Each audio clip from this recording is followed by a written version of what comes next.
Caption Close Mosul, Iraq, AP, for nearly 2 miles along the western bank of the Tigris River, hardly a single building is intact. The warren of narrow streets of Mosul's old city is a crumpled landscape of broken concrete and metal.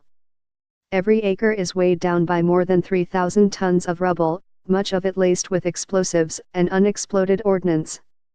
It will take years to haul away the wreckage, and this is just one corner of the destruction. The Iraqi military and U.S.-led coalition succeeded in uprooting the Islamic State group across the country, but the hyperlink https://appnews.com/tag/collapse of caliphate is nearly incalculable. 3 years of war devastated much of northern and western Iraq. Baghdad estimates $100 billion is needed nationwide to rebuild.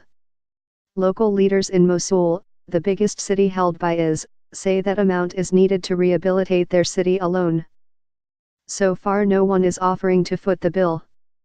The Trump administration has told the Iraqis it won't pay for a massive reconstruction drive. Iraq hopes Saudi Arabia and other Gulf countries will step up, and Iran may also take a role. The UN is repairing some infrastructure in nearly 24 towns and cities around Iraq, but funding for it is a fraction of what will be needed. As a result, much of the rebuilding that has happened has come from individuals using personal savings to salvage homes and shops as best they can. Nearly every city or town in former IS territory needs repair to one degree or another. The longer it takes, the longer many of those who fled IS or the fighting remain uprooted. While 2.7 million Iraqis have returned to lands seized back from the militants, more than 3 million others cannot, and they languish in camps.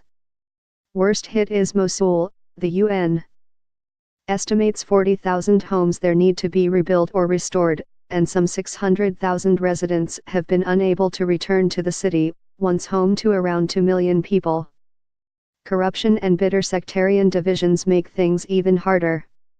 The areas with the worst destruction are largely Sunni, while the Baghdad government is Shiite-dominated. The fear is that if Sunni populations feel they've been abandoned and left to fend for themselves in shattered cities, the resentment will feed the next generation of militants. The responsibility to pay for reconstruction falls with the international community, said Abdul Sattar al-Habu, the director of Mosul Municipality and Reconstruction Advisor to Nineveh Province, where the city is located. If Mosul is not rebuilt, he said, it will result in the rebirth of terrorism. From Hue to Mosul, Mosul's old city paid the price for the Islamic State group's last stand. Streets are now knee-deep in rubble from destroyed homes. The few high buildings of 6 or 7 stories have been blasted hollow, reduced to concrete frames.